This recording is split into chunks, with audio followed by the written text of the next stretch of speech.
Bendito o varão que confia no Senhor e cuja esperança é o Senhor, porque ele será como a árvore plantada junto às águas, que estende as suas raízes para o ribeiro, e não receia quando vem o calor, mas a sua folha fica verde, e no ano da sequidão não se afadiga, nem deixa de dar frutos. Jeremias capítulo 17, verso 7 e verso 8.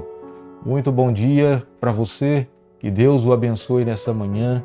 É uma alegria mais uma vez podermos ver o brilho do sol, despertarmos para mais um dia de atividade e termos a certeza que Deus vai estar conosco no decorrer desse dia.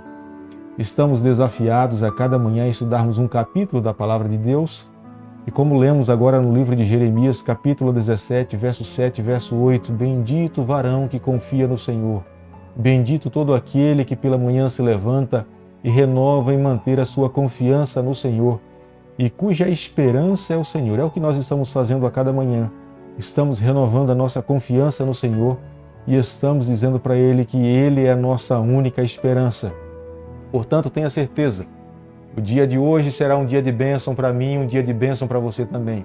Tenha certeza que Deus vai cumprir com a sua palavra, vai estar ao nosso lado e permitirá que nós alcancemos a vitória. Convido você nesse momento, nós estamos estudando a segunda epístola do apóstolo Paulo e estamos já aqui terminando, estamos no capítulo 12, falta mais um capítulo e quero convidar você a abrir a sua Bíblia no capítulo 12, no verso 1. Se é necessário que me glorie, ainda que não convém, passarei as visões e revelações do Senhor. Possivelmente aqui o apóstolo Paulo, ele começa escrevendo a sua carta aos irmãos ali da igreja de Coríntios, falando do privilégio que Deus lhe permitiu de receber visões e as revelações. Porque na igreja de Coríntios havia alguns apóstolos, falsos apóstolos, que se diziam também ter recebido de Deus algumas visões e algumas revelações. E o apóstolo Paulo aqui agora, além de falar do privilégio, ele também menciona do sofrimento que um dia ele recebeu na vida para que ele pudesse viver uma vida humilde e dependente do Senhor. O apóstolo Paulo estava aqui no capítulo 12, no verso 1, ensinando aos líderes e à igreja de Coríntios como lidar com pessoas difíceis dentro da igreja. Sabemos que essa sabedoria para lidar nos momentos difíceis da vida, nós não recebemos na faculdade. Não são os livros que nos ensinam como receber essa sabedoria, ter paciência. Esta é uma obra do Espírito Santo na vida de todo aquele que depende do Senhor, que tem uma vida em comunhão com o Senhor. Aqueles que estão em Cristo recebem de Deus esses dons inefáveis que nessa terra nós não conseguimos encontrar. Podemos ver isso claramente na Bíblia, no livro de 1 Reis, capítulo 3, o verso 16 ao verso 28, quando duas mães se apresentaram diante de Salomão, uma delas com o filho morto e a outra com o filho vivo, mas ambas falavam que o filho vivo era o filho delas. É quando então nós conhecemos a Bíblia que Salomão pede uma espada e fala que vai partir a criança no meio, e a mãe verdadeira consequentemente se volta para o rei e fala não, que ele não morra, pode conceder a criança para outra mãe. E é quando Salomão consegue distinguir quem era a mãe verdadeira. Nós não conseguimos nessa terra encontrar sabedoria tamanha. Sabemos perfeitamente que, para lidarmos nos momentos difíceis da nossa vida, somente Deus, através do Espírito Santo, pode conceder sabedoria para que nós possamos distinguir. Além das visões, privilégios e sonhos que o apóstolo Paulo teve, e em alguns momentos ele pôde até ouvir e ver o próprio Jesus Cristo, ele sabia perfeitamente que era um privilégio que Deus tinha lhe concedido para que ele pudesse ter. E creio que qualquer um de nós, nos dias em que nós vivemos, se alguém também tivesse esse privilégio de ter visões, sonhos e poder ver a face do nosso Salvador Jesus Cristo, o nosso coração por algum momento poderia se ensoberbecer. E esse é o termo que ele usa aqui na sua carta aos irmãos ali da igreja de Coríntios. Mas para que isso não acontecesse, ele menciona, e está na Bíblia, no capítulo 12, o verso 7, e para que não me ensoberbecesse, com a grandeza das revelações, foi-me posto um espinho na carne, mensageiro de Satanás, para me esbofetear, a fim de que não me exalte.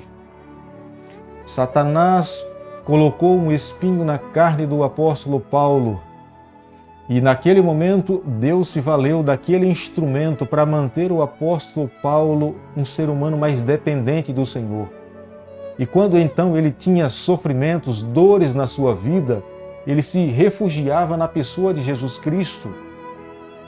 Os teólogos não sabem ao certo que tipo de enfermidade era que o apóstolo Paulo sofria. Nos apegamos à palavra de Deus no livro de Gálatas, capítulo 4, verso 15, e acreditamos que ele tivesse algum problema de visão. Ele estava tendo alguma dificuldade para escrever e é por isso que ele fala com grandes letras, vos escrevo. Mas outros acreditam que ele sofria de epilepsia, outros acreditam que ele tinha um outro tipo de enfermidade, de repente no estômago ou em uma outra parte no corpo, ou até perseguições pessoais que ele sofreu. Ele então denominava como sendo um espinho na carne. Mas o fato é que Deus se valeu daquele sofrimento para que o apóstolo Paulo vivesse uma vida dependente do Senhor. Acredito, amigo, que nessa manhã, ao nos acordarmos aqui, iniciarmos o nosso dia, nós precisamos entender a maneira como Deus age com o ser humano. Deus muitas vezes permite que algum sofrimento, que o próprio Satanás possa nos trazer alguma tormenta, para que nós nos voltemos para Ele, para que nós vivamos uma vida mais dependente do Senhor. Portanto, no dia de hoje, quando se deparar com alguma luta, com algum sofrimento, com alguma dificuldade, lembre-se que Deus está preparando um povo, Deus está preparando uma igreja. Deus quer salvar a todos e muitas vezes Ele permite que Satanás possa tocar na vida de alguém, como aconteceu na vida de Jó, para que nós possamos reconhecê-lo, para que nós possamos amá-lo mais, para que nós possamos estar mais perto dele, para que nós possamos receber a salvação. E o apóstolo Paulo conseguiu compreender. Capítulo 12, verso 8. Por causa disso, 3 vezes pedi ao Senhor que o afastasse de mim. Ele clamou a Deus, falando: Senhor, por favor, para que eu possa me tornar um melhor pregador, que eu consiga melhor pastorear, me cure, me liberte desse espinho na carne. E no verso 9, a resposta do Senhor é que a minha graça te basta. E o apóstolo Paulo aprendeu a conviver com aquele sofrimento, reconhecendo que ele tinha que a cada dia renovar a sua confiança no Senhor. Mas nessa manhã, eu falo para você e para mim, nós não precisamos receber um espinho na carne para que nós possamos nos voltar para Deus. Hoje, em sã consciência, nos dias em que nós estamos vivendo e nos encontramos, o que nós temos que fazer é buscarmos, nos voltarmos para os pés do nosso Salvador e clamarmos por Ele a cada dia. Fazendo isso, tenho certeza que Deus verá que a nossa vida está completamente voltada para Ele, mesmo no meio do povo remanescente de Deus, nos dias em que nós nos encontramos.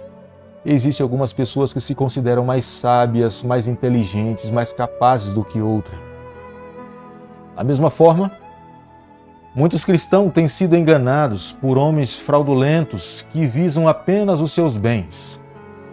Mas a preocupação de Paulo e do verdadeiro cristão deve sempre procurar o bem-estar das outras pessoas. É o que fala a Bíblia no capítulo 12, no verso 19.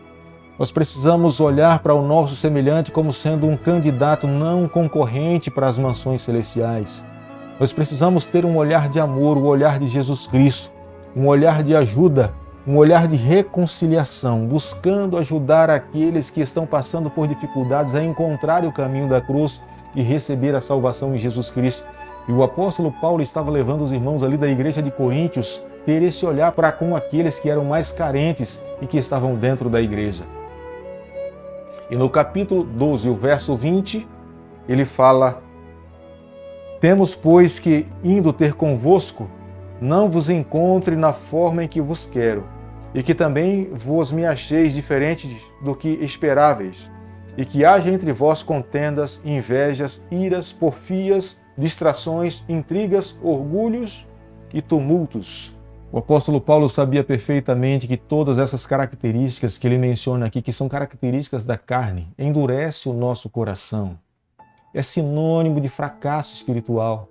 Uma igreja que vive dessa forma, dividida, com brigas, com orgulho, com dissensões, um se considerando maior do que o outro, é um corpo enfraquecido.